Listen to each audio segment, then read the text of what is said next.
I know the list, we'd have to get an extension if we wanted to hire beyond the active time list, but if there's no financial cost, the list already exists, we can be seeing it, right? I'd like to wait. For the follow for the next. Chief yet.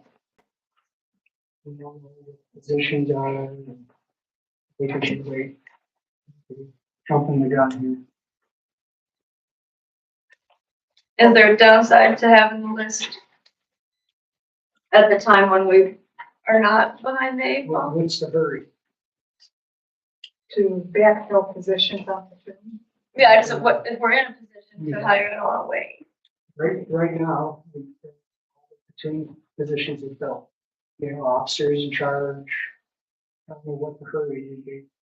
We don't even know if the current chief, he's even gonna take the position.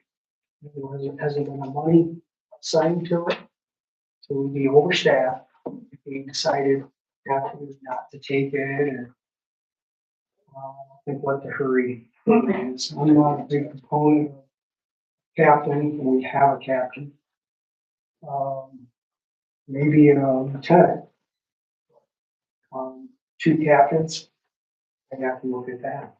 I'm not a big proponent of having two captains. I think that I was told that the captain's positions were two because we had a part-time chief at the time. We're not looking for a part-time chief. So I think we're kind of heavy on captains if we have another captain. Is the list the same, the captain and lieutenant list, or are those two separate lists? I think it is. All right, and I see what you're saying about if we were to hire, but as far as having that list available, if an opening came up and knowing that there's a discussion on the table. I was told that the meeting there that there's a deadline once you call for the list that you have to hire from that list. Or extend the deadline, right? I don't want to call for the list if I'm on board. I'm not on board right now. To fill those positions right now. Not even to hire one? Nope. Scott, you feel the same way? Well, how long does the list last? 30 days, and then you can get another 30-day extension. But what if we don't, I would like to see us resolve, me personally, I'd like us to resolve the fire chief position, and then once that's taken care of, then in that order, me personally. Well, I'm thinking, and that was my initial intent. I'm thinking that we were going to possibly hire a fire chief tonight, and if not tonight, on September 8th at the meeting, that the interviews, the interview has taken place, and so then we would be in the position to continue on with some interviews to. I'd like to see our contract with him in place, because I know that Jess worked hard on it with the figures and potential candidate. So me personally, I'd rather see us take care of that and then move to this. All right, yeah, I mean, I can count votes, but I would like to have, I'll just be really disappointed if we found ourselves in a position to hire and then we have to wait for a list to be provided to us. But I can count to 235, so we can keep rolling. Okay. Firefighter Joe Kyle has reached his 78th week of employment in the village of Medina. It is felt that he has served well during his probationary period well. I'm looking for a motion to remove firefighter Kyle from the probationary status to a permanent appointment. So Zalisky, Second. second by Marciano. Is there any more discussion? All in favor? Opposed? Carried. Captain Higgins has some equipment that is expired, and in order for us to, we need to do two things. We need to declare it surplus, and if the board wishes, we can allow Captain Higgins to retain that equipment because it's expired anyways and we can't use it anymore. So, how does the board want to proceed? I've got some conflicting information on this because originally it was the date that was posted on the equipment and then they said that they were gonna extend it. So, and I thought that they were gonna get back to us on this, so I don't really, I personally would like to.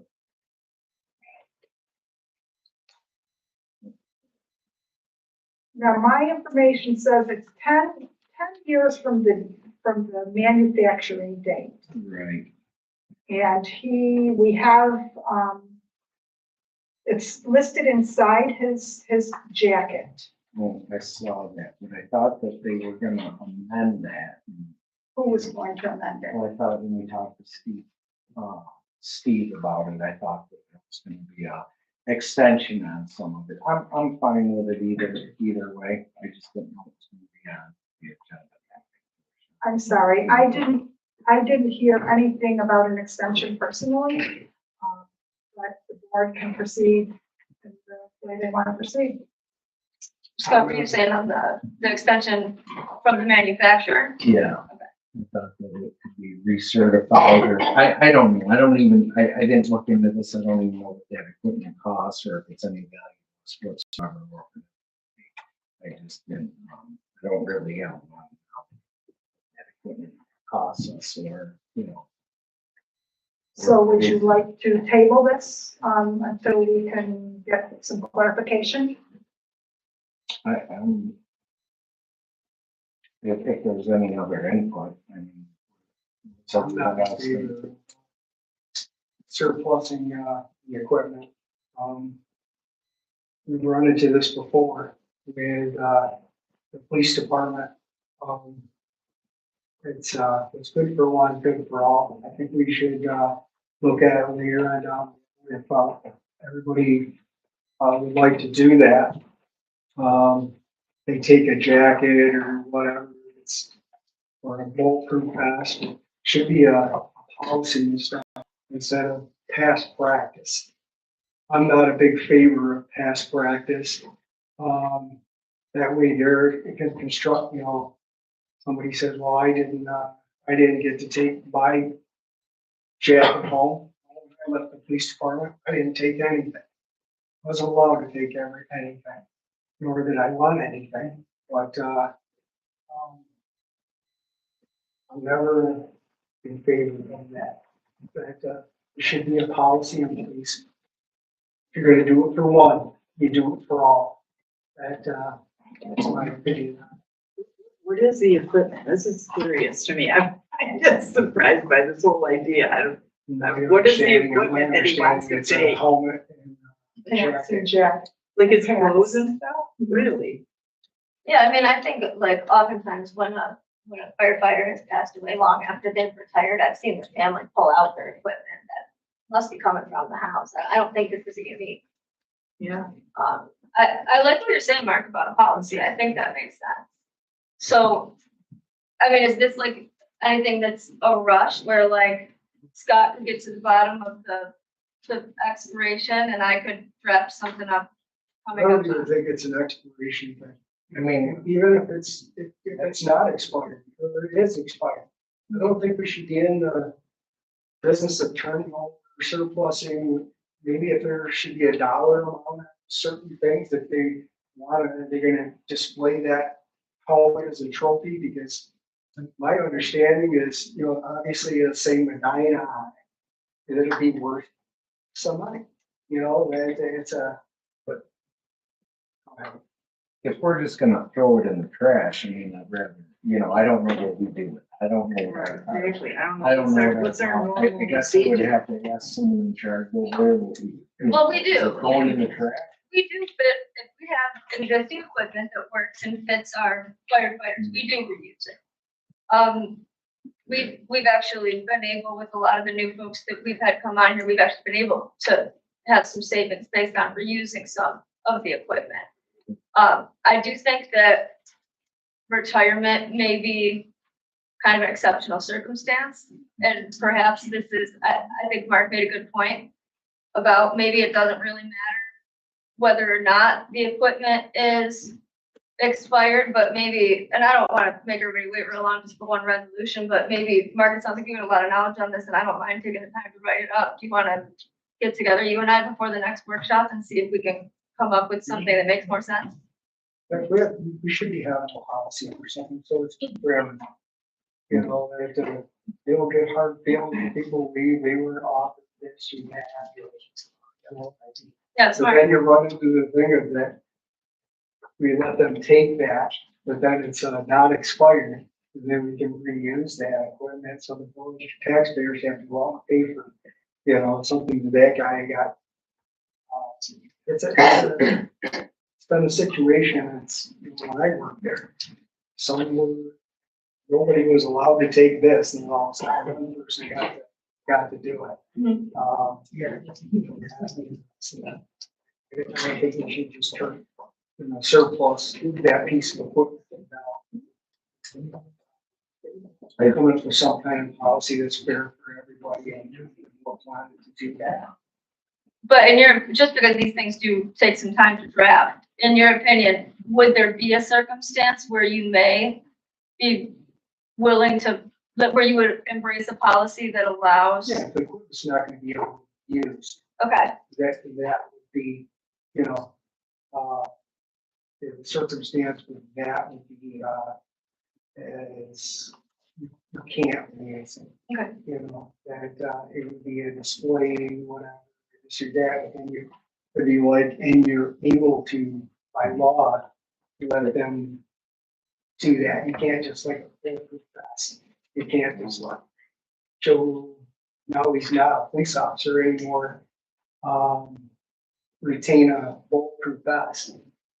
By law, you can't do that. Mhm. Same thing with, you know, firearm, holster, you know, anything that says, like a patch that says Medina on it, sure there's stipulations of, you know, we did that with the Orleans County Motorcycle Patrol. We had to sign a thing to keep our helmet, but it was for not to be worn. It was for display only and not to be resold. Yeah, I think the policy would want to really limit the items and what we intend to be done with them, so that they really do become, like, I'm getting the impression based on what I've seen in the past in other fire departments, this is a nostalgia thing. I don't think anybody wears Walmart. So, but we can write that in. I'm actually just gonna take direction from our acting chief. If he says it isn't, you know, any use to it, truly expired, and we don't have a use for it. I mean, me personally, I don't see harm given it to him in the policy says that he doesn't sell it. So Scott, will you just double check with the extension, whatever you heard before? Will you just double check to see if there was gonna be an extension on the equipment? And then you two are gonna work on the policy. Yeah. The chief says that it's no good to us, you know, we're just gonna throw it in down here. Okay, this is too full. Okay.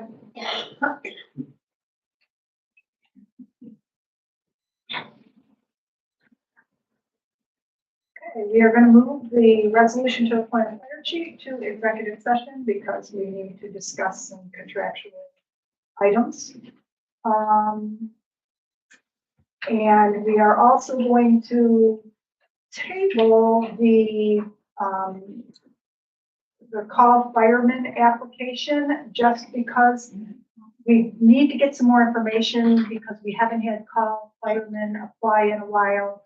We're gonna get more information from the chief and the fire department as to how these positions are filled and whether there has to be interviews and background checks or anything like that. So we do have one application, which is really, really good. So we will make sure that we can understand the process before we move forward with that. Does that make sense to the board? Agreed.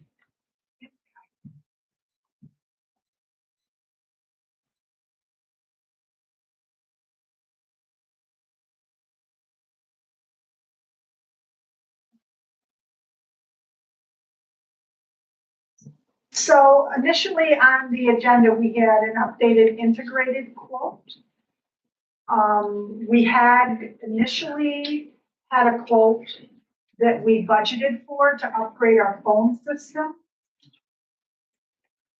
And then when they came in, we didn't know there were so many phones that had to be upgraded, so they charge per phone, an install fee per phone, and then they charge a monthly fee per phone in addition to that.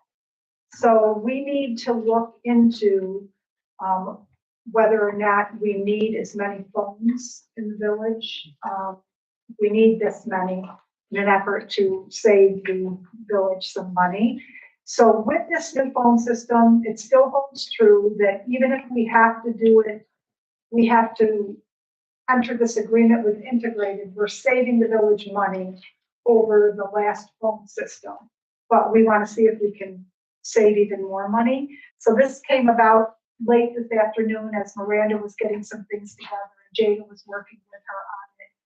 And we need to speak with department heads to go over the expenses for our phone system. So we really need this phone system. We need to start saving money. We need a new upgraded, spectrum, internet speed. But unless the board wants to move forward with all of the phones as proposed, as quoted, we'll table it until we might have to look into this, and it might have to. I don't like to make business decisions at the work session, but if the board wants to do that at the work session, we could do that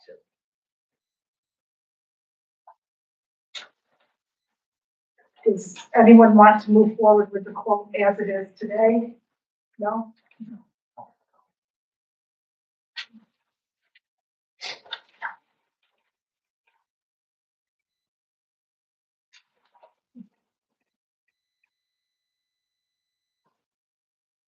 Okay, the bills have been distributed. Does anyone have any questions about the bills?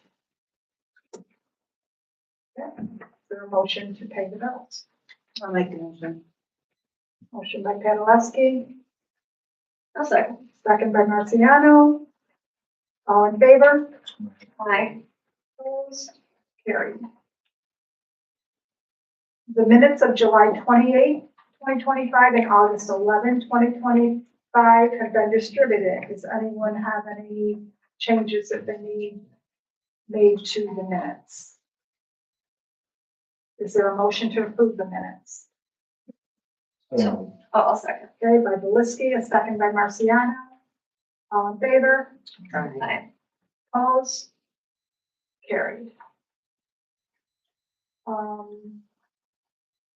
Before we set up the special meetings, I would like to move something that came in late today, our leak protection.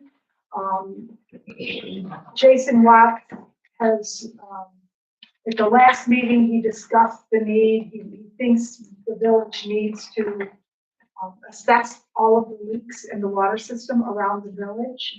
This hasn't been done in a while. He did send the board a quote. He did research for another company. He cannot find another company. The ground penetrating radar that we have the quote for right now, ground penetrating radar, which we used last time, has been purchased by the Department of New York. So we really do not have, this is the only person who does this.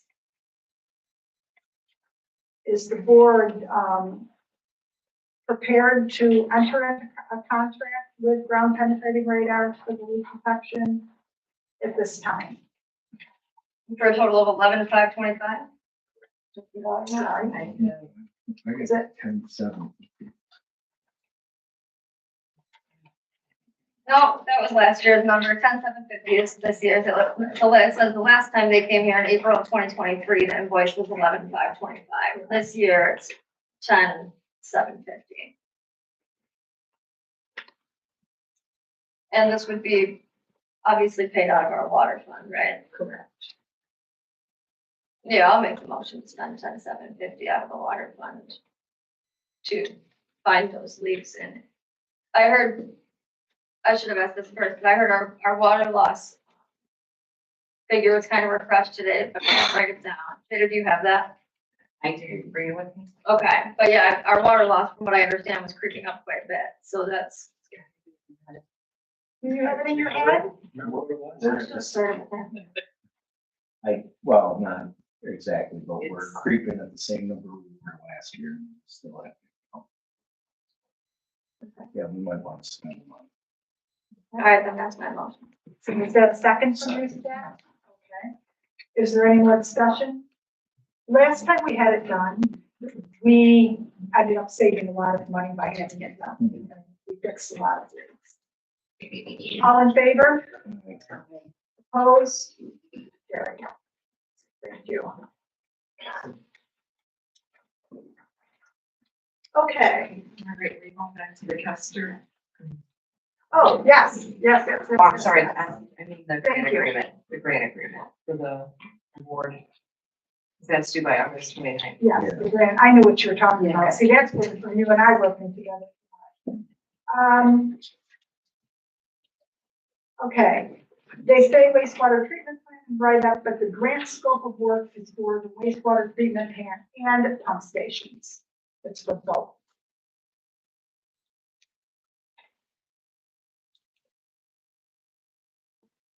Did he say how long that was good for? We went ahead with it. Is there an expiration on that?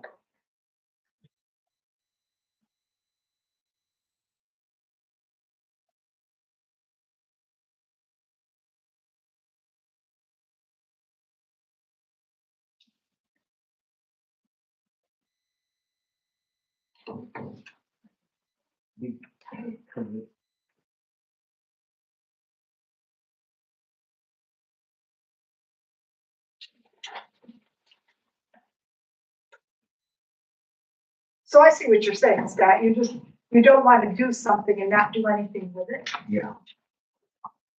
If we, then people apply for the grant, next round, we got them 7 grants for this. And he said he do a couple. Or so he So the report can be used for 5 years for grants, to apply for grants. So we need that to apply for the grants. And shows our-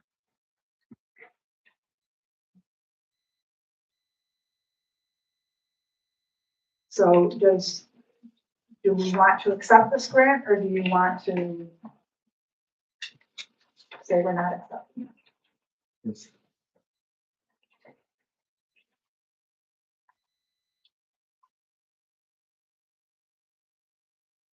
Sorry. 10,000. I wish we'd have budgeted for it. That's the only concern. At this point, that's the only concern I have. I wish we would have planned and budgeted for it.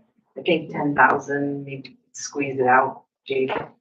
But I don't really like doing that, putting that in the sewer fund. I think the treatment plant needs a lot of upgrades, from what I understand, so. But we budgeted 60 for the repair, right? So if we go over that, then we spent 10. Yeah. Say our repair. And Out. we may have to go into reserve,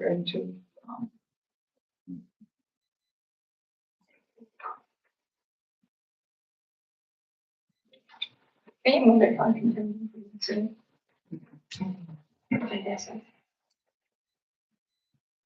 contingency if it was unexpected. But it would be 2 different funds. Yeah. They're not gonna see it. We should probably do some sort of repair reserve.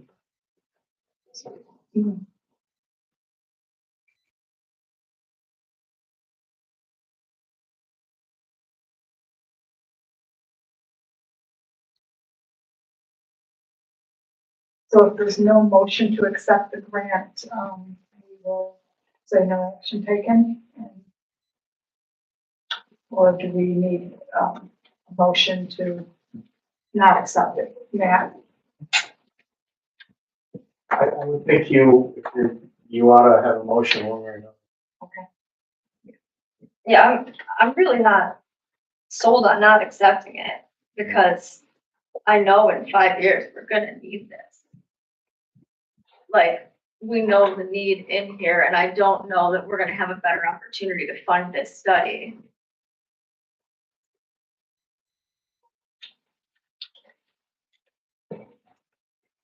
I'm in agreement as well. It's just, with this repair from.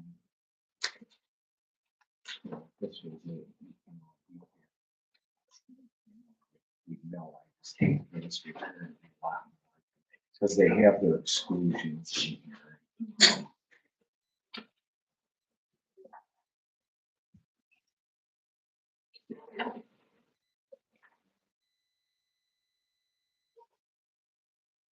It's jaded me. Good morning. Like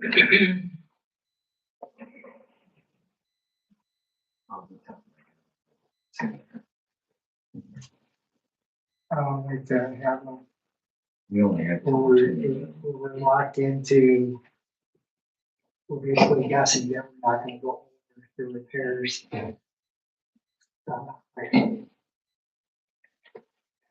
I think it's a tough situation. We are constantly discussing the needs to, address our infrastructure in our village, water and sewer. We can't address it unless we have studies done, and engineering studies. So I understand what everyone is saying. But I would want to, I wish we could be guaranteed that we could get this another time. It would be offered to us, but if we say no, I don't know what the ramifications are going to be.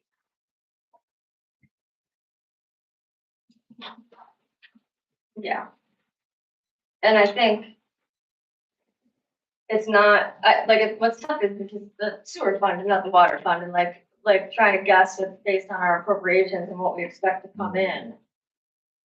But I find it hard to pass off an opportunity to pay 10 grand for that needed of a study.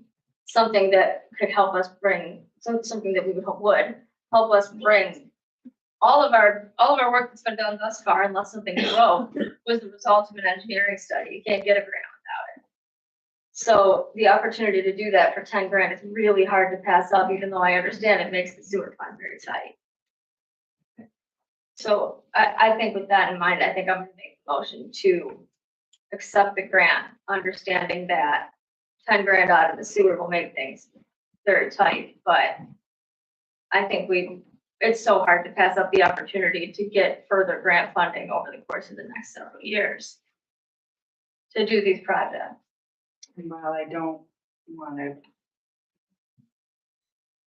particularly vote for it because we didn't budget for it, and I don't like the way that this was even applied for without this discussion that should have been had prior to the application.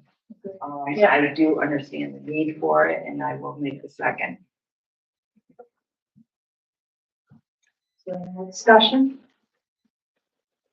All in favor? Aye. Opposed? Carried.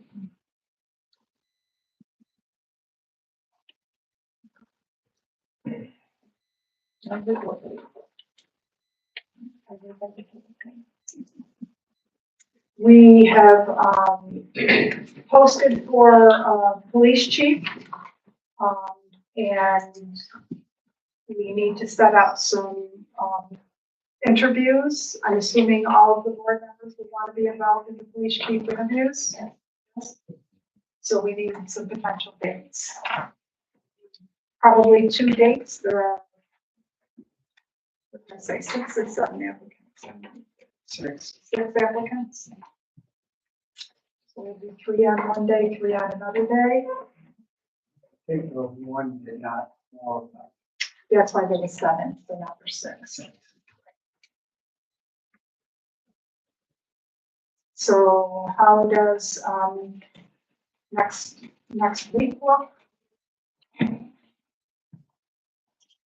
September 2nd, September 3rd. Do the second. Is there anyone who cannot do Tuesday, September 2nd, starting at 5:30, Mark? 6? It'd have to be, the second. Tuesday, the 2nd does not work for you? Okay. Third, Wednesday, the 3rd does not work for you. Thursday, the 4th does not work for me. Friday, the 5th?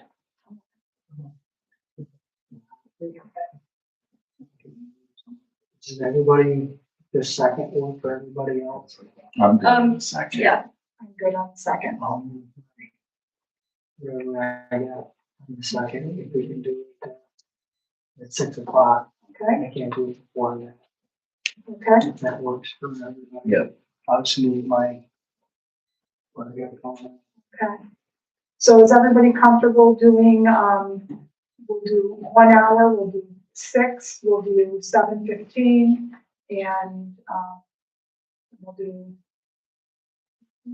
8:30, then we'll be done by 9:30. 3 interviews that day? Mhm. Okay, so we'll have to have, we'll hold a special meeting on September 2nd, starting at 6 o'clock. We'll go immediately into executive session to interview the police chief. Is that council chamber? Yes. It's upstairs, right? Yes. And then we need another date. We can do, is anyone, Friday the 5th, Saturday the 6th, Sunday, we don't have to. How about the following Tuesday? Following Tuesday, September 9th. Does that work for everyone? I'm good. Okay. Okay, the same thing, September 9th, we're doing 2 weeks in a row. On Tuesdays, same times, special meeting at 6 o'clock, and we'll go into executive session.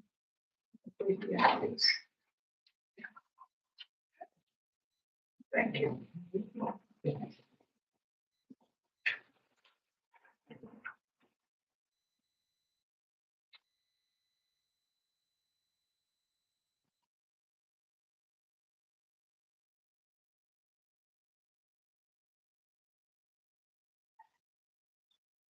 Okay. Department head reports. We have no department heads except for Jada and Matt here today. So Jada, do you have a report for us?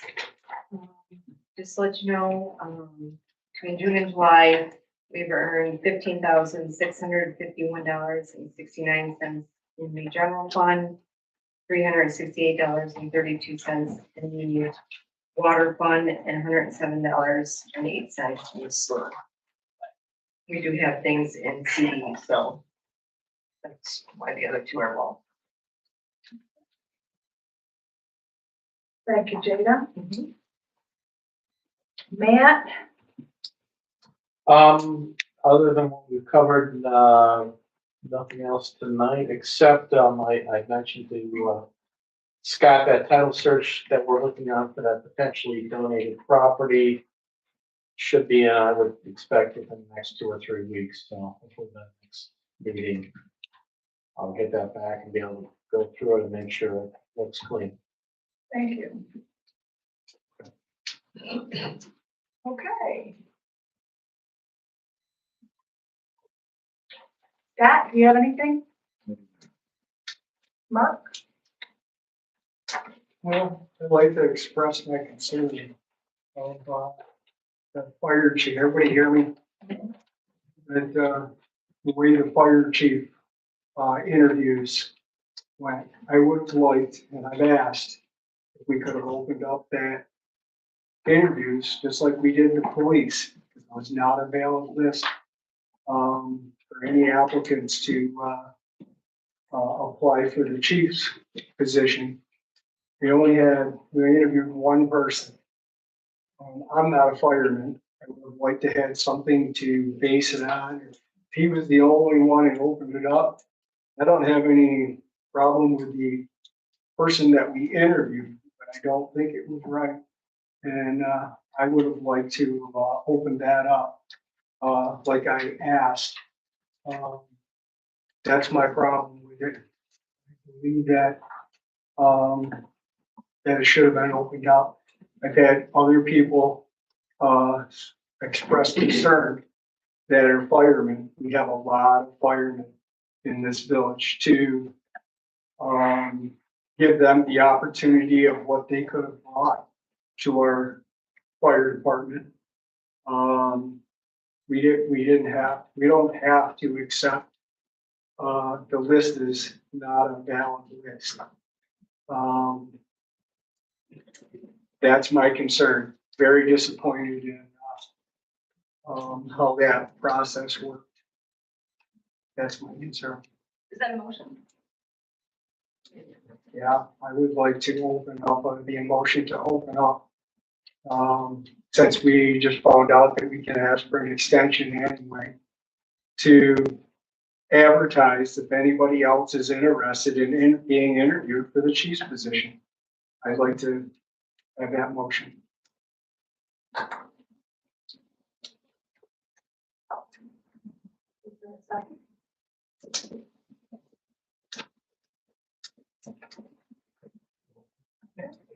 Motion. Not move forward.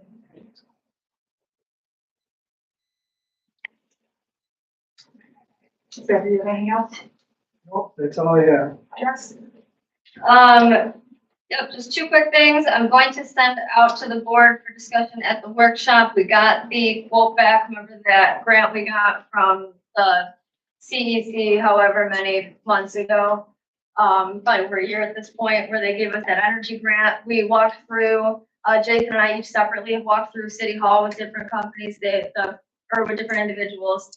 The company Skyline Electric Room did come back with a quote. It far exceeds what the grant amount is. So I would like to send out, along with Jason's recommendations, of which portions of the work that they recommended to go forward with.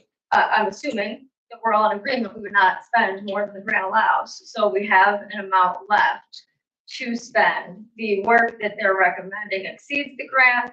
Talked to Jason, he talked about some daylighting that they recommended that would probably get us the most bang for our buck, both in energy savings and in usefulness to the folks working inside the building. So Jason recommended we go with the daylighting. I'll forward you guys out the quotes and all that. And we would probably be looking to discuss at the workshop accepting the portions of the quote that keep us under that grant amount. So we only make the improvements that are paid for. And then Fair Housing Month is in October. So October 2nd from 10 a.m. till 2 p.m. I will be in the village office to take any fair housing concerns that any residents have or any questions. I'll bring a bunch of pamphlets with me, and yeah, I'll be a captive audience from 10 to 2. That's it for me. Oh, and it's weird because Todd's not here, but 21 years is a really long time to work for a company. I had a lot of things that I would have liked to say, but they're not going to make a lot of sense without Todd here. Like, we could all laugh, but it's better when he's there. So just, 21 years is a really long time. Dedicated department head, and you'll be missed.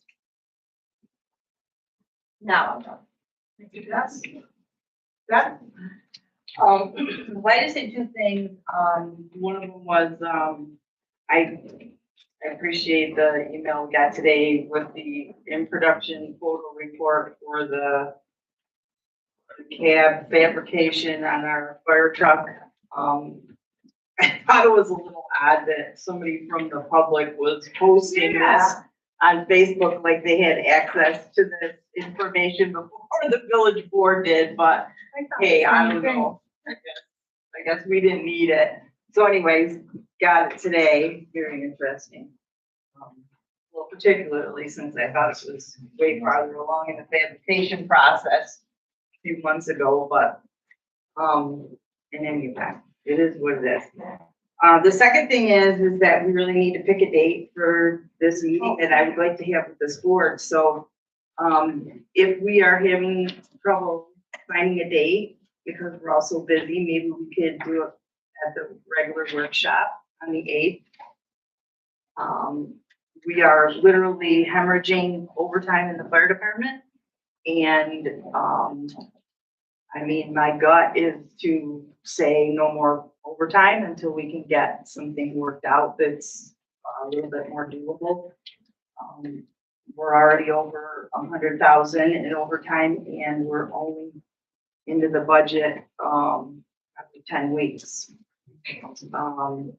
And the overall fire department budget is, we're at 28%. So this is very concerning and, we need to get a handle on what we're doing there. So I don't know what the answer is, but the discussion should be had sooner than later. So whatever you want to do, what day you want to pick, let's do it. Are we available to start? Everyone wants to. You actually. Yeah, can we start early? On the 8th? Yeah, like just to give a little more time. Is anybody available to start earlier than 6? Okay. I think that should be there. Not even 5? Until 6?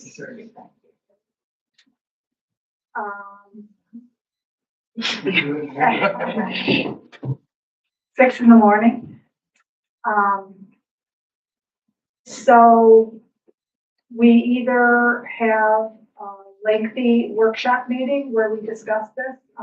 It wasn't the fact of finding, part of it is finding a date, but I think that we were miscommunicating as to what we were looking at before, as far as the meeting. We all weren't on the same page.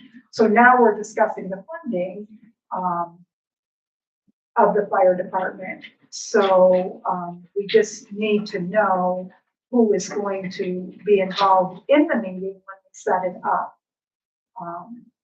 You know, we've heard from Jay Grasso tonight a little bit about the grant opportunities, which is good. He was one person that I was going to invite to the meeting. And then I was hoping that the engineering firm who we had do the concept design could be invited to give us an idea about the addition and the expenses for the addition. But you also said you were putting some thoughts together as to how you thought that meeting should go. I think this board has to put an agenda together as to what the whole board wants in this meeting and what we're going to discuss. So we probably, you know, we have to, if we set a date, we've got to work hard to agree on an agenda and invite the appropriate people to the meeting. We might need to get information from. Well, I think there's like many things to discuss. And I mentioned in my email, and I mentioned that I had an agenda, thoughts of an agenda. I certainly would want the board to agree on the agenda before it was put out. Absolutely. There are many things that we need to be discussing with regard to the fire department. But I think that the most urgent, believe it or not, is not the truck or the station, but it's the overtime. So that's, I mean, you cannot not talk about that. So let's put the firefighter overtime on the agenda for the workshop. Does that make sense? Mhm. And then, because Jada, how many things do we have on for the workshop already? 4 things so far. That it is something already on there, because you were gonna discuss the activities. So I already do have it on there in a sense. Okay. So we can do that for the workshop. Does the board want to add something else to the workshop agenda as far as the fire department goes, or leave it at that and schedule another meeting? Or What about, and I don't know how amenable an outside vendor would be to this, but yeah, I think the highest cost is our personnel right now and how it's being spent. And maybe we have that be because it's the most pressing first thing that we talk about. But then if that meeting begins at 6, could we ask, and I do think it's important to have Steve, at least as like officer in charge, to be there with, we probably want, as we're setting up that agenda, to have a list of things for Steve to bring with him so that we can have all of our questions. I mean, he's bringing all of it stuff, to have all of the questions answered from there. And then have MRB and who's the other, I don't remember the other person you said, but have the outside agencies be present either virtually or in person at 7:30 or 8. Like, I don't want to push out too late, well, out of respect for the vendor and out of us, but like, I think this could be a very long and involved conversation regarding overtime. Yeah, why would we want them there? I don't get what they're gonna contribute to a discussion about overtime and scheduling and whatnot. I don't understand. So you don't want to talk at all about Anything the else? equipment. You want, like, you're envisioning 2 separate meetings, one about the urgent overtime. I do think that's urgent, but then you want a separate meeting where we talk building and truck? Sure. Okay, and that works. Then I guess, Yeah, I mean, I can't, like you said, I can't see having them come and sit through overtime discussion. no. I think that the meeting could really, generate our agenda moving forward. Agenda. Create an agenda. See. But an idea, it should probably just be us. Okay, so here's, But we would invite a representative from fire department. Yes. Okay, but how about, initially you talked about, you wanting to wait until we had a chief appointed. So what if the appointment night is on September 8th? And then you're gonna throw in the hot seat? It's gonna get done. You know what it's up against. That's gonna go on quick. yeah, I'm okay with both those things happening on the same night, personally. If we're unable to make an appointment tonight, I don't think it would prohibit us from being able to have that conversation. No, and it could be, I mean, he's the officer in charge, you said it. Right, and he's got the information. I'm thinking of, family members being present for an official appointment and then delving into a very serious discussion. So that's all I was thinking of. You have to do that. Okay, so we will discuss the overtime on the 8th. Do we want to set up another date or do you want to wait until the 8th to see how that goes and then set something up after that? How does the board want to proceed? Yeah. Waiting? We- Okay. Mark, you said you shook your head yes. Jess? I mean, I can count, I would rather have them both on the books so that we didn't, like, I'm just concerned about how much time is passing, but Exactly.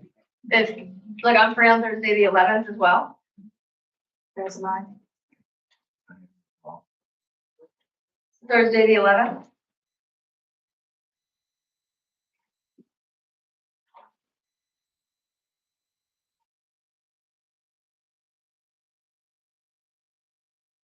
Mark? Did you attend? No, we're gonna stay after our meeting. I got the 12th as well.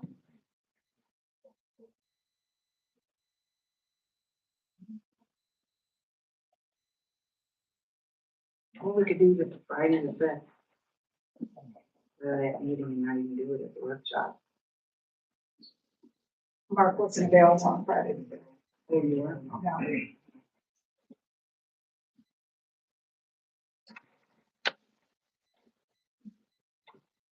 How about, Stuff around. Well, I also have Monday, the 15th. I don't know. The 11th, some stuff around. okay. You'll move some stuff around for then. The 11th, if that works The for 11th? everybody else.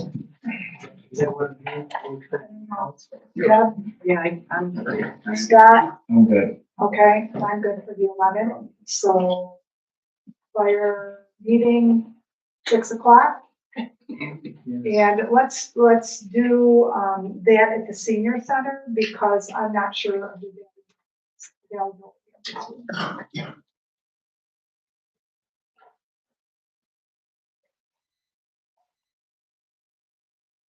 Specific to the truck and station, is that? Yes, The overtime can be discussed on your eight. correct. Yeah, and if something comes up and we need to cancel a meeting, that's easier to do than scheduling a meeting last. I like it. And then who do we want invited to that? It would not normally be. So we would want to make sure we have a fire chief or a lieutenant who's invited to answer questions and speak. And then I would think that we would want at least virtually the MRB. Yes. And then is there anyone else anyone can think of? I know often we have questions regarding the manufacturing of the truck. Is there, I know that's kind of late to have somebody from, We can say Pierce. yeah, Pierce, well, try to answer as many questions in real time as we can. yeah.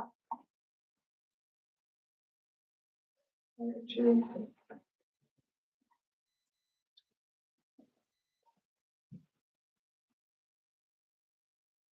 And hopefully we'll have some figures on potential storage.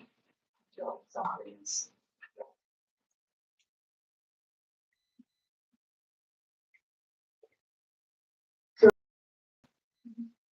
So if anyone thinks of someone else that we should have at the meeting to give us information, let me know and we'll reach out to them.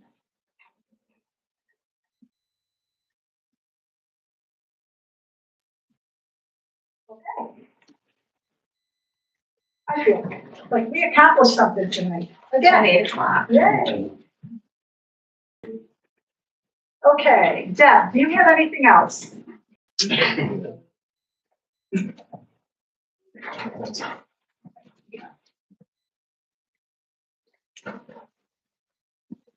So I too was surprised to see those plans, just so you know, on Facebook. I was like, how is this person? I agree, unless it's public information somewhere. It is posted here, sit online. Oh, it is? Thank you. Interesting. So, I, did want to say that I'm going through the, looking at our monthly meetings, and I was giving them, Ridgeway had reached out to ask when our meetings were, all of our meetings are, so I was making a Word document today and realized that I needed to clarify our October and December meetings. We had decided we were going to have one meeting in October and one meeting in December due to the holidays. And when I was looking through our minutes and we had talked about possibly October 21st for the one meeting, but in staying with Mondays, I think it would be easier to keep track of things if we could stay with our business being on Monday, the 20th, instead of Tuesday, the 21st at the Senior Citizen Center, since it's on a different day than what we are normally scheduled in for Ridgeway. And the same thing for December. We had initially talked about having the December meeting, the business meeting on December 16th, a Tuesday. But if we can move it back to the Monday on the 15th, just to keep following through with Monday meetings. But on those two meetings where we only have one meeting a month, we'll have them at the Senior Center. Does anybody have a problem with those 2 days? I thought in October, we would just have the work and skip the Columbus Day. I don't know, that's what I had on my calendar. I think that was just straight of it. Right.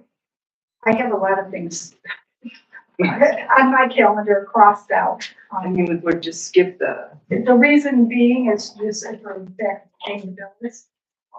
And we'd like to pay some, be able to have, we have all those bills by the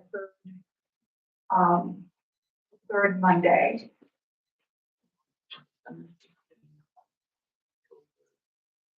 And then we're not into Christmas week.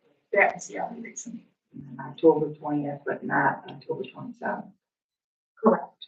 So one meeting in October, one meeting in December, and we had one meeting in May. There were 3 months where we only had one meeting.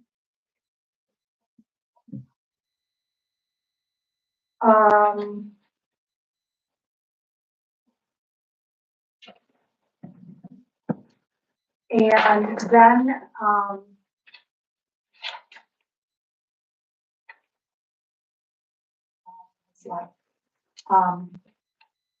I had, just for the record, I had some information. I finally was able to have a couple lengthy meetings with the Canal Corporation regarding the leasing of spaces in the canal basin. And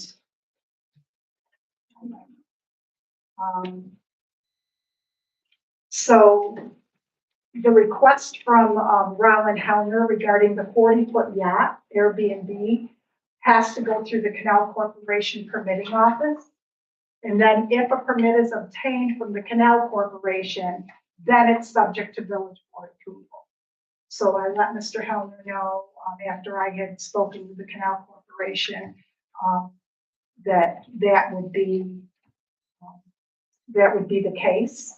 And it was due to the size and the location of the yacht.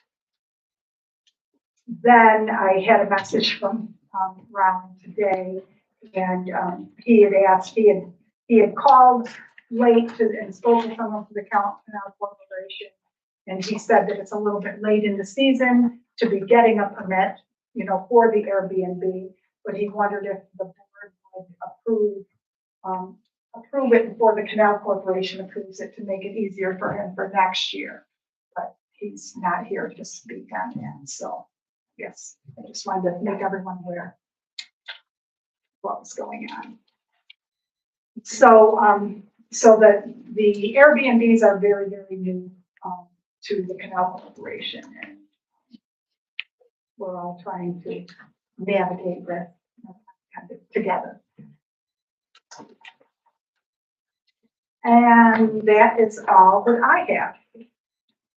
With that being said, we will open our second public comment period with Yannick Parada. I'll reserve my time. Let everybody else go. Okay, so there's all these blank spaces, and then we get all the way down to the bottom to Deb Berry. I'm very glad that you scheduled the appointment to talk about the fire truck and the building. It was scheduled already for August, and when I called the clerk's office, was told, oh, it wasn't on for that night after I had all my schedule arranged to be there that night. And then within 5 or 10 minutes, everybody got the notice saying it was canceled. So I'm glad that it's on the calendar. This public is more interested in where you're going to get the money and what the taxpayers are going to have to pay for this truck and this building than hearing about that we might need the truck or we need this. We really need to know what's going to be coming out of our pockets, where you're going to get the funding from. And I know Debbie's been asking for this meeting for a long time. I know the grants are being worked on. I understand all of that, but the public really wants the board to address where it's coming from the taxpayers. So that's what I think the board, the taxpayers want to hear more from you is, well, would we have to pay for it in one lump thing? Is it going to be spread out over years? What are you looking at? No one's telling us that at all. And there has to be some sort of a plan in place for these types of issues. So more than hearing from other people, the public is waiting to hear from you all as to what kind of plans you think are going to fit the community with what money we don't have. Thank you. Linda Lehman. Yeah, I have just a couple. I was interested to hear what Mark said about the fire chief, there was only one. Is there, the board tell me the other 4 members, I guess? what was the harm in looking for, having a choice? I'm curious why everybody was okay with one. So the initial intent was to have a choice and to do interviews. When you have a civil service list, after people take a test, they get put on a list when they pass the test. And we knew that there was a test. There were 4 people from in-house who took it. And we expected to interview potentially 4 people from our own department when we got the list. So that's when we set up those interviews. After we received the list, we only 2 people made the list and passed the test. And then we were canvassing, and when you have to send out the formal canvas letters, we had 1 person drop out. So we intended to interview 4 people. And then with the way the test results came through and and then 1 person dropping out of the running, we had 1 left. So we already had the interview scheduled. We went ahead and interviewed that person. The canvas, I'm sorry, is the canvas internal or the canvas was external to people outside of the Medina area in or Medina? We did not post it outside. We did not post the position outside of our. Oh, okay, I guess that's what I'm asking for, because you want the best person. That very well may be somebody inside, but if you don't post it and open it up for a broader application, you don't know that you got the best person. That's my first question.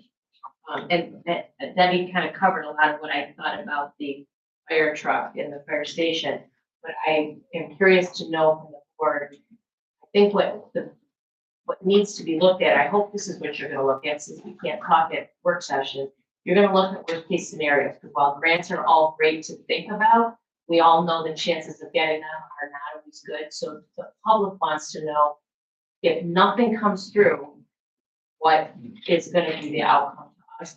But also, are you looking, Debbie has brought it up and just very eloquently translated for Debbie at the last meeting, that other sources of funding, although I didn't have a problem understanding Debbie, just for the record, but other sources or ways to pay for the truck and or the fire department outside of grant funding.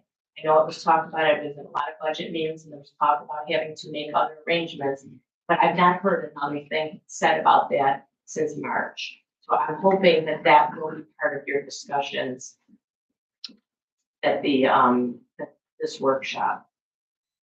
And lastly, Margaret just mentioned something about what it's gonna cost to house it. Do you have a place to house it? We are looking into options right now. So there still is not a definite place yet. There's not a definite place yet, but And- there are 2 options we're looking at. And it's coming, when do we think now? Still December? Yeah, everything is always, it's based on production, and we don't even know, it's kind of like what Deb said, I thought the production was a lot further along than what I'm seeing in the picture. But we don't know, so they had said anywhere, between October to December, could be later than December. But then it has to go and be detailed. Steve, I'm gonna call on you, I'm sorry, thank you for being here. So from once the truck it takes time to transport it from where it's being made, and then it goes, what's the process from there? I don't have my notes with me. I think Lieutenant Bowie would answer that better. I mean, are you saying like when it's ready to be picked up, when it gets to here? Is that- Yeah, there's things that have to be done to it that takes time. And I know that they talked about, it's gotta be in, Rochester for a little bit, and then possibly, Pembroke, or I hate to even say off the top of my head, it has to be in 2 different places. Yeah, I don't remember where exactly, but I know it has to get, from what Chief Jackson was saying, it has to get outfitted someplace locally for some of, Fire medic in, Crystal. they get Churchville. Maybe in Churchville. And that when talked to them, about after it got delivered, they were willing to be, there's nothing in writing, but they were willing to be flexible. So if we need to get something in writing saying, you know, put us in the back of the line for outfitting while we find a spot to park it, I suppose we could, but you guys will hear when we have a place to park it. 'Cause I'm assuming it's like, it's not gonna be a handshake deal. For everybody's comfort, it would be by board resolution if we had an agreement with another municipality or another entity to house the vehicle. So ideally, I wouldn't want it to sit in Churchville longer than it had to. We would want to get it closer to here so it could be usable while we have it. Will they send the truck without having funding in place, without being paid in advance or on delivery? Oh, it's gonna have to be paid. Yeah, I don't know. Yeah, so I guess I'm curious as to why you don't have some better understanding of when it's coming. If you have to have funding in place, you're not gonna get funding overnight, so. That's why they're supposed to be giving updates to us. But we do have two places, that we're looking at local to house it. So that we can use it when it's ready, after it's out. Okay. I can't read this name. Jim, okay. I had that same problem last time. Jim Nashwinner. Because I scribble. That's all right. Okay, I don't want to beat a dead horse to death, but I'm going to again. I'm of the opinion, don't get me wrong, I love the fire company, I want them, I depend on them. I've been in public service all my life, however, I don't understand, number one, and I know this has been discussed and hashed and rehashed, how anyone can order something without knowing how the hell to do it. I can't order a new car and not know I'm going to pay for it. I know this is a different situation. However, I saw somewhere either on the hub or Facebook, which I don't believe in, that Albion has just ordered a new ladder truck, similar to what we've ordered, that they're waiting for it. I think there was a time of 4.5 years. So now we're gonna have two of these multi-million-dollar vehicles within 100 miles of each other. It doesn't make any sense.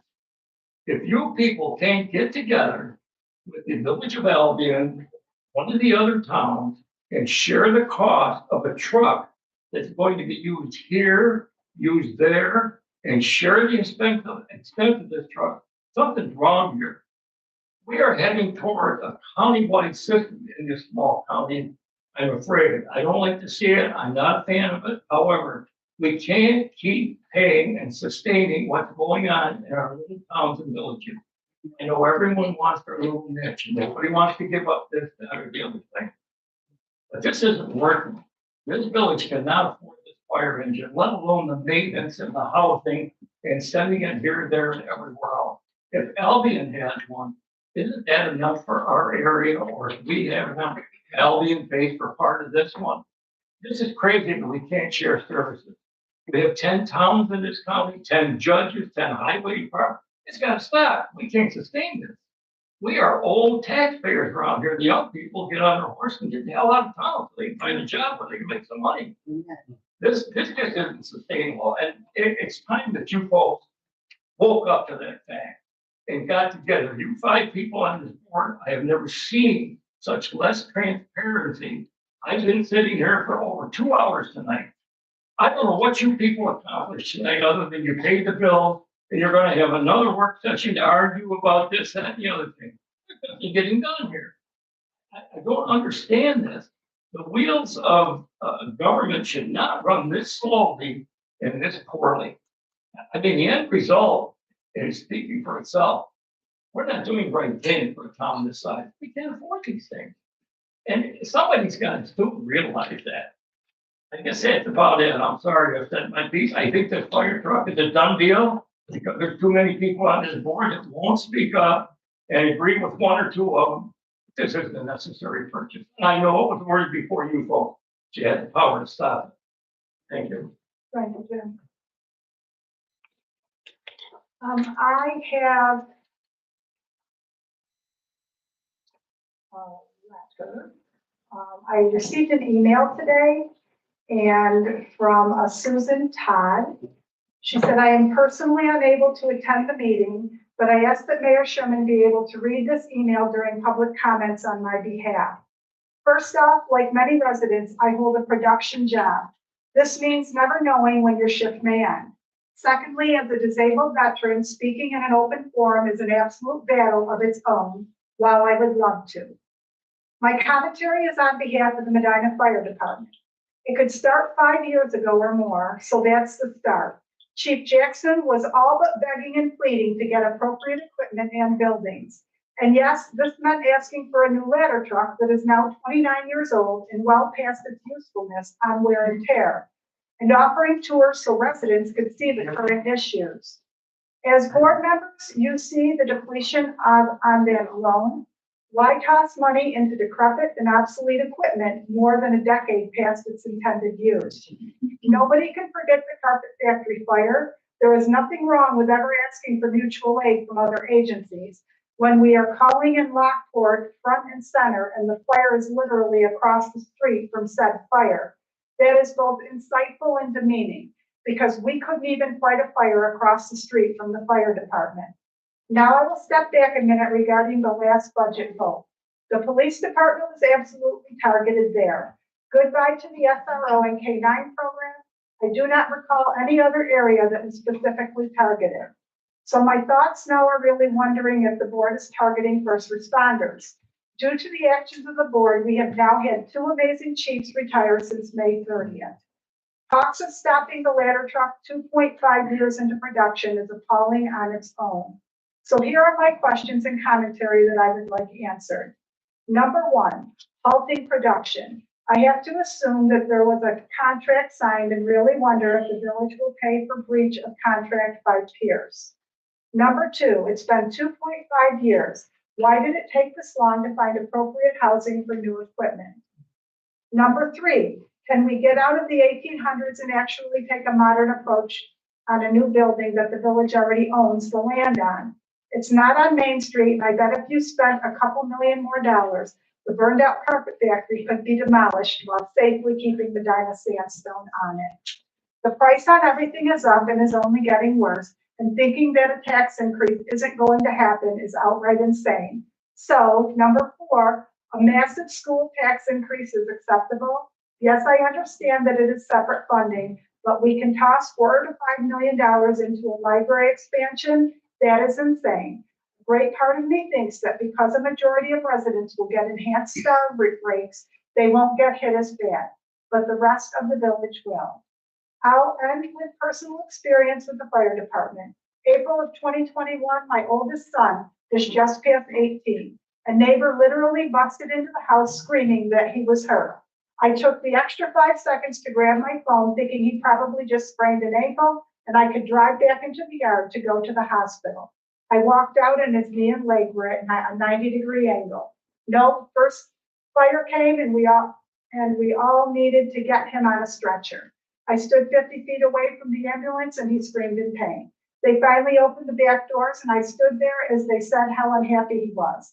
I'm not sorry. I trust them more than the hospital. They did their thing and all the hospital had to offer was x-rays and an immobilizer. After that, and many months later, I was outside for hours and walked back into a house full of gas. I let my mother decide if I should make the call. Fire department arrived and I walked them through the house into the worst areas and their monitors were screaming and they told me I needed to get out. Lastly, my mother was mostly incoherent December 28, 2024. She always said on every hospital visit that she would never come back home. And they took care of her and then transported to Rochester. Her hospital stay there ultimately ended in less than 4 days of hospice care, and she was gone January 10th. I guess that leads us to number 5. Is that really something acceptable? To not have all the care? Because people want to speculate and farm out not having a fire department here because they don't want a tax increase. Sorry, it is absolutely necessary to keep that level of care. And our first responders absolutely deserve better equipment and supplies and all they need to include buildings. If it's a tax hike, so be it. The ones arguing tax increases now will be the ones asking where the first responders were later. First responders should never be on the top of the village hit list. I cannot speak for fire, But look at the turnover at police department. Within 5 years, I've seen at least 20 officers come and go. And that's village money being spent on new recruits and that leave like many of the rest. So perhaps number 5 is where funding really needs to be, puking out money and barely any retention. So I was thinking that we could respond to her, all of these things via email, or do you want to do it in the meeting? There were a lot of things that she had here. Marguerite, can I say one more short thing? Not yet. And, One second. We got to deal with this first. all right. And then I'll call on you, Jen. Okay, hold on a second. Okay. Does anyone have any comments for that right now? That was lots of that. There was a Yeah, lot. I don't have it in front of me, but I would like to comment, her, quite a few of her points were valid. I mean, dismantling first responders, by no means do we want that. Dismantling programs that cost village taxpayers extra money, like the resource officers, like, that's not our responsibility to accommodate, offsetting the resource officer with village taxpayers' money. That's one, nobody's saying that we want to dismantle or have any less care, because my neighbor doesn't pay for the village tax, but he gets the exact same service that I do. So is he not like worthy of being safe? He doesn't pay this village tax, but he gets the exact same service that I do. So nobody's dismantling anything. We just want what's fair for this. Myself, I want what's fair for the village taxpayer. I want us all to pay our equal share and to have those services. And I don't want to get into it, about the ladder truck. And I'm with you, Jim. I think that we should be sharing resources in this community. That 2 miles down the road, we have a ladder truck, and but that's theirs. But at the end of the day, our roads here, theirs also. They can use anything that we have here in the village, but we can't use anything of theirs. We just got a bill for, I don't want to, we just have a $10,000 bill to fix our pumper truck that accommodates everybody else. I mean, it's me, I'm just one. I don't think it was 10,000. And that's my point. So, That's my point. so let me just finish this first. Yeah, I have So something. how about if I see down to the rest of the board and everyone can respond to her? Sure. Okay. It's fine, but I mean, we're not responding to other people's comments that are being made in the audience. I mean, they speak, but we aren't responding. We are all responding. Whenever you want to respond, that's the whole point of the public comment. You can respond to anyone who has something, but I just held Mr. Jim until we dealt with this one first. So. Yeah, I mean, I don't know how much I'll have to add, but sure. Jim? I just want it made known that I am a fan of the fire department and the police department. Most of you know I'm a retired state trooper, so that's been my life. And I am not against this fire truck. I'm against the way it's being paid for and not shared, both the expenses and the use of it. I agree we need this truck, but we don't need 2 of them within 11 miles of one another. I don't want to lose the fire department. I don't want to lose the police department. God knows we all rely on it, probably as many times as anyone in this room, and I appreciate it. But it's the question of how the heck we pay for this stuff, and why isn't someone else kicking in? This is a small village, and to spend these millions of dollars on anyone else who's taking advantage of the end result, kicking in a share, it's not right. We can't sustain this type of situation. Something has to be different. I know that was the Catholic checking with the other fire departments and whatnot. Whether they kick in 35,000 a year or some foolish thing, it's not enough. I mean, we're talking millions here. It has to be shared more equally. I don't know. I don't know what the answer is. You guys are all smarter than me, or you wouldn't be up there. I just don't understand why we can't make changes like Mark said earlier, not the same old. Something has to change. That's all I'm saying. And I'm with you, Mr. Nashwinter. You pretty much have said everything that I've said for like months now. And I understand that. And I'm hoping that the meeting that we have can we can put our heads together and actually come up with some ideas. Well, that's what I'm spouting out. Because no one here wants Get to get together rid with of the the fire fire. village people. People must have to have a connection. I know there's always been animosity between the Medina and Buffalo, and everything else. And this village is 100 times better than what you get in Albany, and it's always been that way. And I never understood. I came here as a young for 1952, and I lived in Albany for the first year I was there, and I couldn't wait to get to Medina to find all. I mean, it just, I don't know what it is. I guess we've never gotten along with them famously, and I don't know why that is. I don't know if there's jealousy or everybody's afraid of losing their own piece of turf or what, but I don't know, that's just my opinion. I don't want the firemen or the policemen to ever take offense for anything I'm saying, because I want them, believe me. I'm old and decrepit, and I use them. So that was the end of our sign up. Does anyone else want to speak? I am reserved. I just have one question. Hang on.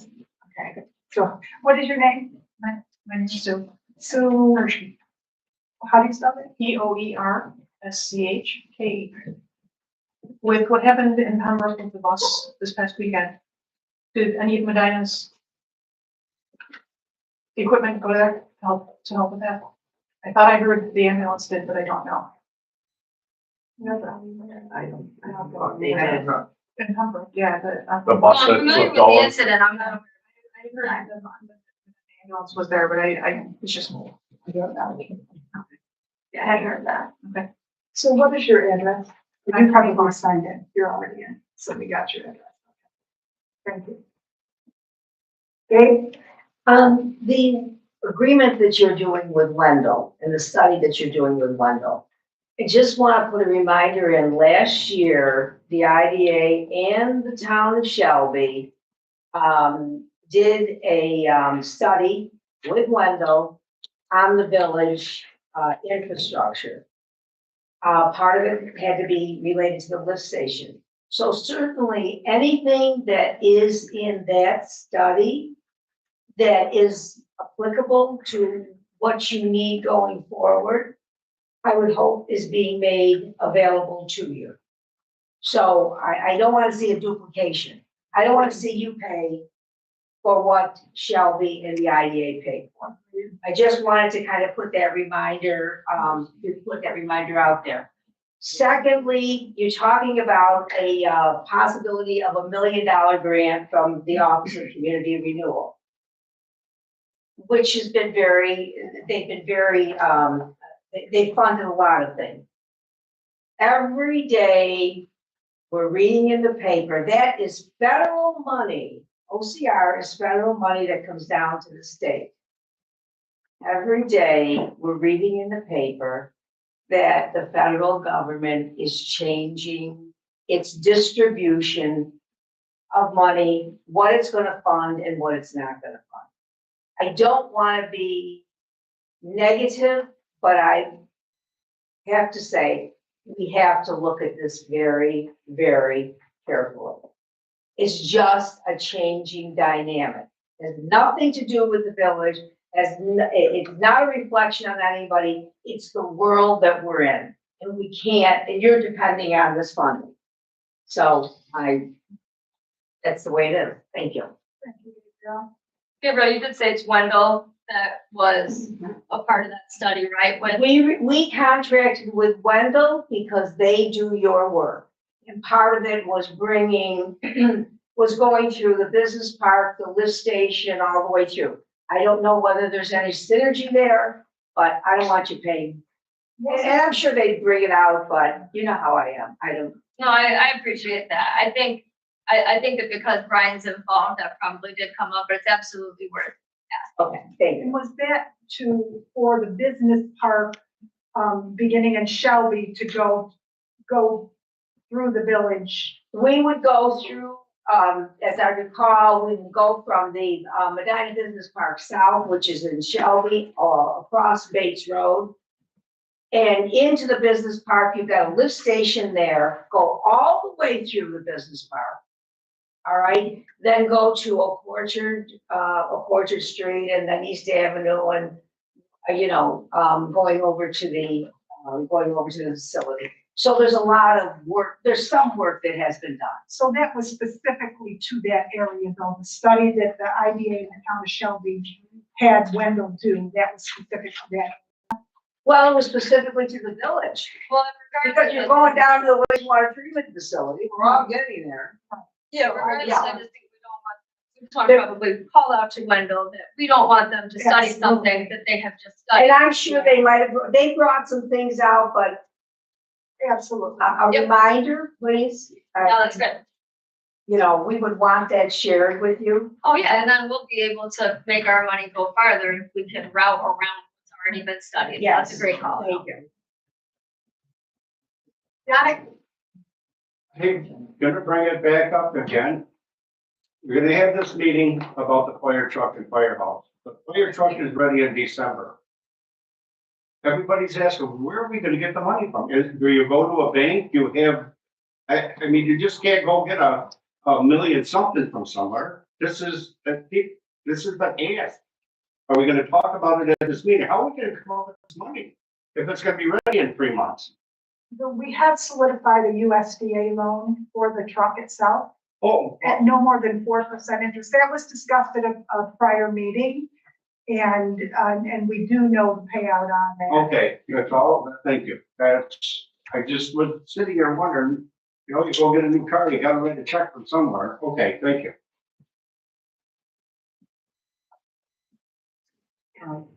Hi, my name's Dorothy Charles. I live at 118 Star Street here in Medina. I just wanted to come tonight and get a touch of how the meeting was held and mention about a couple of things that I'm facing as born in Medina, brought up here, and I came back, I went away and came back, and I look at what's going on here now. And as this gentleman up here, Mark, was saying about the voting of the chief of police in that regards to that, I agree with you on that. I really do. I agree with this lady over here about the trucks and how it come in. And we always had a right, as every one of us in Medina had a right to speak what we feel in a respectful way. And I am here to talk about the taxes and how they're being charged and what are they for. And I am also here to talk about the sewer line that the gas floats through and come back up into my home, and I almost lost my life. I was in the hospital, and the NYSEG came in, and someone else came in, National Grid, and they did state that it wasn't from NYSEG, it was coming from the sewer. So the sewer, I was told, had to be replaced. But I had to call Channel 2 News before I even had gotten assistance on help here in Medina because that sewer gas backing up in my home. And it wasn't like it was overnight. This had been going on ever since I came back in 2004 and 2005. I was told to turn on the water to the faucet and let it run. And that'll help to release the sewer gas out of the house. And that was everybody's problem in Medina. Many people that I talked to, they told me were having the same problem. Well, in 2024, I had to leave my home, I almost died. I had to pack up and get out. And that wouldn't have happened, I don't think, if Channel 2, because I was calling Channel 2 over and over again, and they finally responded and somebody came in. It seems like and then there's, on that street over there's a lot of debris. I got out there when I first came back here in 2005, and I fought against every race that was over there, for the drugs, anything, the violence, anything. I fought against that. And now it's building back up again. Church Street has gotten bad over there. The things that's going on that's looked over as far as health, that area, I have also been in Buffalo Hospital. recently. My blood pressure was 241 over whatever it was. But they said they was afraid I was gonna die. That area, I'm told, is infested with some kind of bugs. And it's environmental. I was told that it was my house was dirty. I was gonna go crazy. I was gonna crack up. You have dementia and you're gonna die. This is what I've been told for the last 4 years. Well, I'm still here because I fought and I stood up for myself. I did research. And we still have the bugs infestation in that area. Now I see trucks coming in there. And I guess they're supposed to be cleaning the streets. I knew about this thing when I was a little girl because we had the trucks that came on the street, clean the streets. We had the machine that go down the street for the kids and whoever walked the streets on the sidewalk to remove the snow. What happened to all that stuff? It doesn't have to be brand new equipment to keep up this stuff. So what happened to the way Medina used to be ran? It's embarrassing. A lot of people that know me from when I went into the city and did my career want to come to Medina because they used to say, well, where do you come from? And I came back here and tried to fix things up on that area to bring people in here to show them where I came from because they really wanted to know where I came from. But now it's like everything is going back downhill again. Who's running Medina? That Medina has to smell and look like a slum. And every time we get up to do something, why is it costing us so much money? And why are there programs that's coming in here? And like the water bill, there's a program that was for that. And when you ask questions about that, you pay the bill, yet the water bill is supposed to be paid on this program. And then you're still getting the water bill. And it's all mixed up because we don't know where the money is going, when that bill was paid, how was it adjusted to your account. Then when I go to Albion, they're saying, well, we sent this to Medina, this was paid. Then when I come back to Medina, they say, well, this is, they don't pay for this, but they sent you the whole bill to pay for my bill. But yet you're telling me that you took a portion out of this bill that only paid for that, and the other bill, other portion that I had left over, went on something else regarding the water. Why didn't you take that money that they gave and pay for the bill that I handed them? Because that's the bill I handed them. And this is the amount that they sent you. So how come it was split? So that then I'm told, okay, that's for the sewer and one is for the water. So it's just all mixed up. You can't get a good answer of what you're paying for, how you pay it, but you keep getting these bills. So I think it would be very nice if they were, you all would have a meeting, put an ad in the paper for everybody that don't know how to read these taxes, like, or you know, you got the levy bill coming over here, but they don't have a ID number of the levy bill that you're taking on the other bill. So people are kind of like, okay, so I'm paying this bill again. I ran into that problem before, so I know I'm not lying about it. I ran into this problem. So bills that you're paying, and the levy bill doesn't have an ID, and I said, so when was this bill? Well, that came from there, but yet what bill? Because it has no ID number here that I paid this bill before. So, and then you get when they itemize my bill, whoever will take the time out when I go to Albert and try to help me to understand, they'll tell me, I said, what's this $7 for? Well, that's for your envelope and the stamp that they mail you the late fee. They mail you a letter that's telling you you're late. And that envelope and that stamp costs you $7 and they put it in your taxes. Do you think that's appropriate? That's for real? Is that right for you to treat people like that? It's already hard out here to make it. I'm not begging you to lower the bills. I'm begging you to be fair.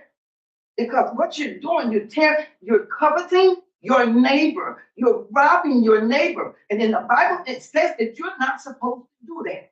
And I guarantee you, All of you that's sitting up there on this thing, I bet you all of you go to church every Sunday. I tell it in the black church, the white church, I don't care where I go. You people are not coveting, you're not following the Bible. You're not. And this is why Medina is falling like it is, because you're ripping off even the poor people. Not only the well-off, they're getting tired of it because you're stepping on their toes too. But you are totally fine going in, from my point of view, you're targeting in on the poor area. That sword almost killed me. And nobody gave a darn about me. No one paid. Those folks down there that's coming in there, that's invested in that, and it said I was ill. Guess what? I traveled all the way to Cleveland Hospital, and they found this thing living in my ear. Over 4 years, I've been suffering with this thing. They had to cut this thing out of my ear. And I still got to go back, and guess what? I'm low income. I'm an interior decorator, designer, teacher, maintenance worker, farm worker. I worked all my life. And I come back home and I'm treated like garbage. You can't, I don't care how hard you work in Medina. I don't think it has nothing to do with black. Really don't. I don't think it has anything to do with black. I think it's just the ones who feel like, you know what? I'm gonna wipe my feet on that crew over there. Or I'm gonna treat this one over here like this. And because I can get away with it, because I'm the leader. Well, guess what? You're not good leaders. When you treat people like that and you allow somebody else that you're sitting beside and talking to and eating across the table with, you're not good leaders. But I almost died twice. Twice I almost died. But the Lord saved me, and I feel them. I have the right. I have the right to come up here. Oh, okay. Well, are you up there? I was trying. So, Ms. Charles, so there is a 5-minute time limit. I didn't want to interrupt you. Well, the other people talked for a while, so I'm glad that I would rather have you tell me to him. He's not up there. And he's not up there. I got a message this afternoon before I came to the meeting that you would call. And so I have your number. So I'll be calling you, okay? I just hope everybody know. I want everybody to be safe. Not only me, and you can't get Spectrum in my area that well. The TV station doesn't show down there. I know because I don't have luxury. I have necessity. So I don't get cable. And you're supposed to be able to get antenna TV. I don't get that. And then when I do, it's very poor. Thank you, Ms. Giles. Yeah, I was just gonna add to that. I'm sorry that I'm Jeff Marciano. I don't know that you and I have met before. So I recently became appointed the fair housing officer, so I'm also very willing to sit in on that. But I don't believe I've seen you at a meeting before, so thank you for coming in and sharing your perspective. I appreciate it. Thank you, Ms. Charles. Okay, does anyone else have anything for the public comment period? I'll make mine quick. Okay, Dave Barrett. And it does not involve the fire department. Thank you. On the remodeling of City Hall. A grant that you're looking into. I hope in that model, and there's planning for a public bathroom. Okay? Because it's a standing joke around Medina when they come into town and if they're on Main Street with their bicycles, whatever they're doing, they go to the tourism thing on the second floor that we have set up in City Hall. They get told they have to go to their country club and use the restroom.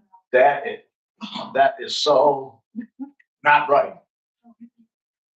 Number two, property on Horn Road, dump. Yeah, I want to. How is that zoned?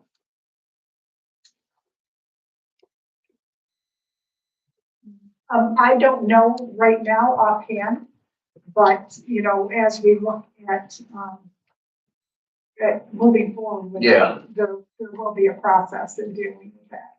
You know what I'm saying? Like the town village attorney saying put a solar farm, but if it's zoned residential, you can't, and you can't rezone it because that's spot zone. And I mean, Right. Okay, is there anyone else? Just a quick. Okay, and He then, said, he couldn't find a bathroom. Where there's no bathroom in Jaden's office. That's where I go. I'd like to comment on that. We just redid our bathroom upstairs, second floor. If you're familiar with, you go up the stairs, you go straight ahead. There's a you beautiful- talk about the old court bathroom, Yep, it's a beautiful bathroom. well, it needs to have a sign, say restroom and a light up there, not be so dark. It does need a sign, but it was recently, like the DPW did a fantastic job on that. The toilet, it's all handicap accessible. Only problem is it's not handicap accessible because you can't get out there without an elevator or some way of, but that bathroom was in mind of when we did that it was gonna be handicap accessible, and that's why we did that. So if we do get an elevator, we're all set with that. That'd be But if great. anybody wants to use that bathroom, those doors should be open. That, They're closed on. the front door the is, front door, Okay. and code enforcement isn't in there. okay. I'm just looking Tell at you, this. I have a weed man coming in and doing my yard, just spraying my yard, so I pay for that too out of my own money. Thank you. And thanks, Mark, for that. I mean, I I'm saw sorry, the zoning it's board true. didn't know about that. There is one, and I know that with the farmer's market, the upgrades that they're putting into the farmer's market, there will be a public bathroom. That's part of their New York Forward grant. And, you know, in the summer, obviously, the tourism committee does pay for the porta potty behind the tourism booth on Main Street. So, we're working on it, we Thank you. understand. I have one quick thing. Okay. Scott Just- Carlton, Yeah, just according to the zoning map that's on the village website from 2003, Aaron Road and that is waterfront development. Aaron Rodas, thank you. Aaron, Waterfront development. Is that does that include Horn? according to the 2003? Thanks, Scott. Thank you. Okay. So, Mayor, oh, yeah, oh, I'm Not to make sorry, anything- I didn't, I've been. I'm sorry. Not to make anything any longer, but I have a couple points of clarification. NFPA 1851 is the standard on fire gear. It's only good for 10 years. If an outfit is refurbing that gear, it's only allowable for. Not you guys, but fire department sent my son to the academy and full gear. Okay, $35,000 the town's pitch in is for ambulance replacement, not for the fire department. Gotcha. And when that got started, Clayton Aaronwright pulled tooth and nail out of the towns to get anything from But they need to pony up for the truck, don't they? it. Well, that's another discussion. And I really think as a board, you're missing out on what Mark said about the fire chief exam. I don't know the civil service requirements, the guy in Albany would know better. If you don't have a valid list, I do believe that opens up a window for you as the mayor to provisionally appoint whoever you want, regardless of the qualifications. And then opening it up to the public, I think you get a better caliber. Nothing against the interim fire chief or whatever his title is. I think you would get a better caliber of candidate to interview. If you open it up, not just interview one guy. I understand the predicament you're in. Candidates refuse to interview or whatever. Interviewing one guy just, I think it's bad. That's all I have. Thank you. and he's a very good candidate, and he was, I've known and Steve he all my life. was, interviewed very well, and the board wouldn't have appointed someone that they had reservations about. Okay. That, I just have a question on, we talked briefly about the pedestrian sites by the school. And while they are just striped with 2 stripes, they run into sidewalk. They're not ADA accessible the way they're supposed to be. There is a way to add thick white extra stuff inside and put some, at both ends, your yellow signs pointing to those pedestrian crossings. School is starting next week. I'm not sure why nothing has been done. I've had a conversation with Jason, once, and he is looking into it. He said he would prioritize within the school zone. And, we're looking at possible lights, something. So he's looking into that for us. And then I did bring up Main Street also because that's a concern. And he said that that's DOT, and anything that goes on Main Street, we're gonna have to go through the DOT. So we're concentrating on school district Thank you. first, and then Main Street. Yeah, that just, I just went through there again and I'm thinking, oh my gosh, these kids don't, it's just not well marked at all. Yes, so he is addressing that. Tim, I know you guys budgeted to move the possibility to move the election. That's really not high enough. I already listed, I know this takes some time. Any consideration in regards to doing that? we have not discussed it. We did, put, money in the budget for additional public hearing if we needed, or additional public.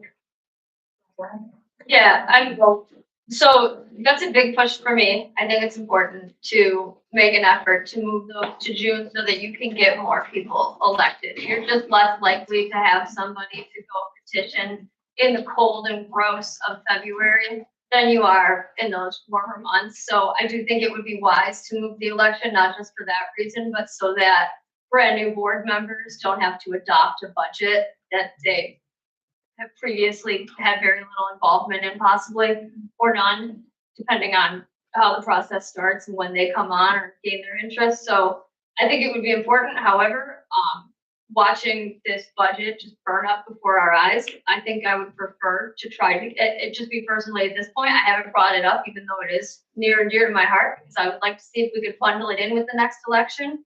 I know that adds another piece, because when that election takes place, it will still be a appointment in April instead of an appointment in June. So by us kicking the can down the road, now you're looking at another year, another term of, or I'm sorry, another 2 years, another term of that February petitioning. But I also am not super eager to dip into that money right now, although I do know we budgeted for it. So if it comes to the point where we're going to have another referendum come up, and we're going to be having an election anyway due to some other item that we need mandatory public input on, then I would happily bundle it with that as well to move the process along. But it just seems like a rather unnecessary expense to take on its own, not what the rest of the year might bring as far as referendums go. But yeah, still on my agenda. Hi. How you doing? Good. I got a few questions. Some of them you might not be able to answer tonight, and if you want to reach back out, that's fine. One, I would like to know who has say over the historical society? Who controls it? Who has say over them? Two, I want to know if there's a way to disband the historical society. If there's a policy in place, if there's rules in place, what it has to do.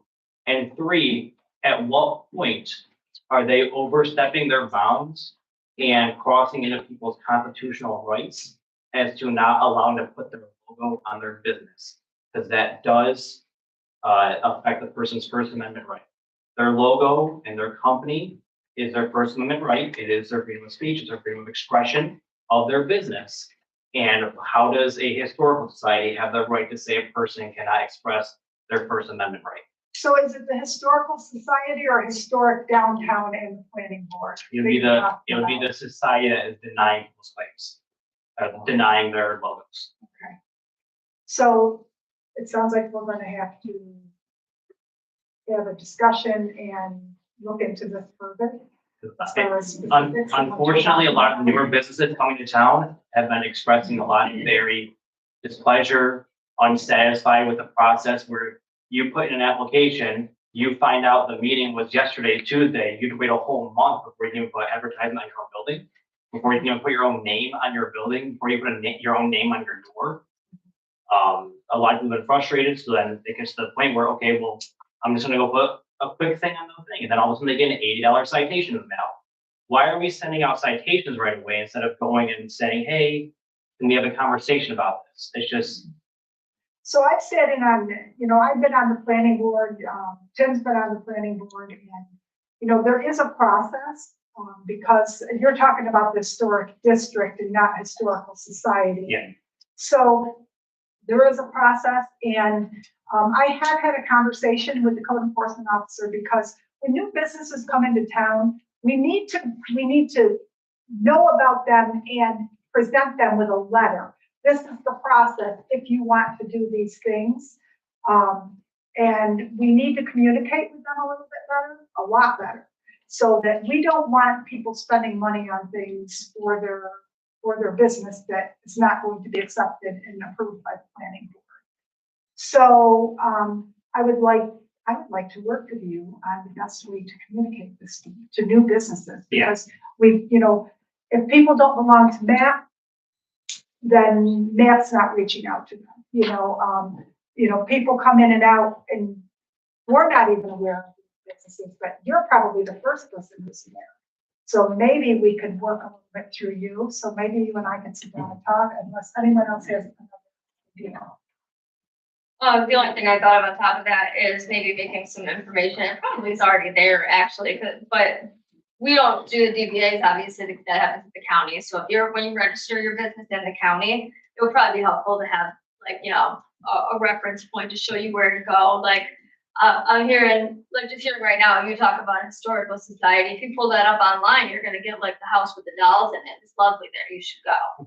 But the zoning and planning departments are where you're gonna get that information, but you're not gonna, like, when I built a fence when I first came into town as a homeowner, like the guy who was building my fence had to tell me to go get a permit. It just wasn't something that was on my list until I brought a contractor in. Like it just wasn't on my mind. So I think having like a welcome packet for new businesses coming into Medina available when those businesses are incorporated might be helpful. I'm sure the county would get amenable if they're not already doing so. I think another concern of it though isn't more about the welcoming, it's more people being told they can't even have their own display on the building. Or like, say someone uses a font for their business, so everything in their business uses this font. But then when it comes to the building, they have to have Arial, like, that's not right. And I don't think a board should have that much power over someone's First Amendment. Yeah, now I hear what you're saying, and I totally understand I believe I totally understand where you're coming from. You're kind of getting outside the realm of what this board and this body can handle. I mean, we've got like the state historic preservation, like there's a lot of entities above us that help reinforce that. We're kind of the lowest on that. So when it comes to First Amendment and the state historic preservation district, I'm sure that's well tread ground at this point. So there's probably already some precedent out there. Probably not with this body, but I'm assuming somewhat higher up where this has probably already been adjudicated in some way. But unless you guys have some history with that, I'm not aware of anything that's come before this body. No, it's been designated in the Medina Historical District, and I'm sure, it goes back quite a few years, and I'm sure, all the proper, things were done to make sure that, people's rights weren't infringed upon, I would think, but. There was a proper point of it, but I feel sitting on a few meetings myself that it has very become to people's opinions on things. I don't think they're following policy there. I think it's very much how do they feel about it, and it is very far stepped away from policy to like, oh, I don't feel like that's the right look for Medina. Feelings are not facts. I think there has to be something done about this.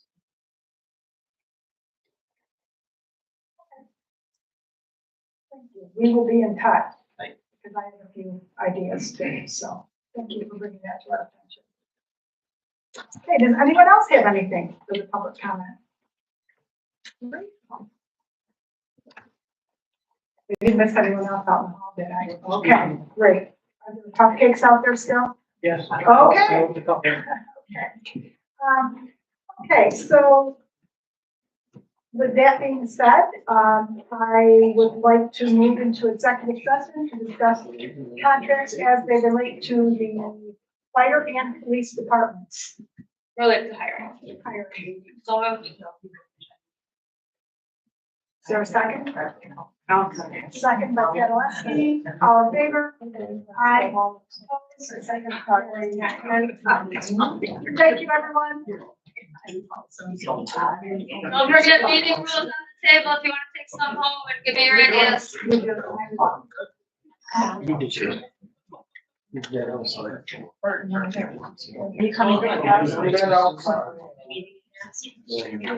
Yes, we will come out and I can't even